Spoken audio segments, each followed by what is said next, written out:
Hello everyone, and welcome to today's discussion about one of Turkey's most talked about series. The story revolves around the influential Kohanli family. Halis Aga, portrayed by Çetin Tekindar, is the patriarch who built a large jewelry empire from scratch. Although he faces some health issues and eventually passes on the family business to his son Orhan, Halis Aga remains the ultimate decision-maker. Ferit, played by Mert Ramazan Demir, is Halis Aga''s grandson. After earning his degree from a university in the USA, a move his family arranged as a form of punishment, Ferit returns to Istanbul and continues living a carefree, reckless lifestyle. Unlike his obedient brother Ferit and his more responsible father Orhan, Emre Altuğ, Ferit is determined to live life on his own terms. However, because he still relies on his family's wealth, he lacks the courage to completely break away.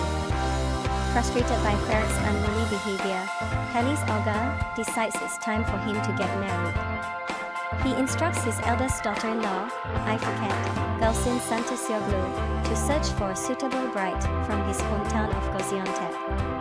Ferit, with little choice, reluctantly agrees, believing that the marriage will be merely on paper so that he can continue his lifestyle. Ifeket heads to Gaziantep to find a perfect match, and news of the search spreads quickly in the city, especially since the Kohanli family is one of the wealthiest in Istanbul. Kazım, Diren Politoglu, a prominent figure in Gaziantep, has two daughters, Suna, Beropozum, and Seyran, Afra Saraçoğlu. Eager to secure prosperous marriages for his daughters, Kazım is delighted at the prospect of becoming in-laws with the Kohanli family.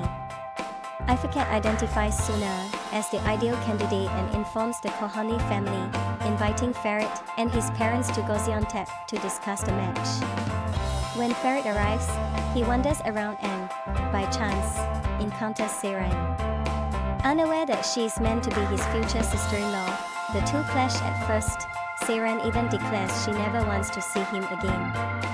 Later, when the Kohanli family visits Suna's home to formalize the marriage proposal, Ferit surprises everyone by expressing a desire to marry Seyran instead of Suna. Without much thought about the consequences, Kazım agrees to this arrangement, delighting at the idea of linking his family with the Kohanlis. This decision turns both Suna's and Seyran's lives upside down.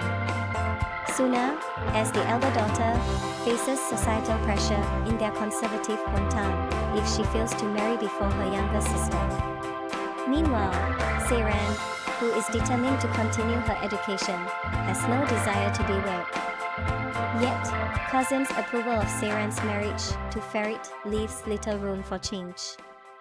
The series, titled Golden Boy, Yoli Kepkini, follows Seyran, a young woman forced into marriage with the charming yet womanizing Ferit. It raises questions: can Ferit maintain his freewheeling lifestyle after tying the knot? Will Seyran be able to pursue her education while adapting to life with the Kohanli family? How will the relationships within the family evolve, and what will become of Suna, who now faces an uncertain future? And what about Ferit's relationship with Pelin? Can that survive his new marital obligations?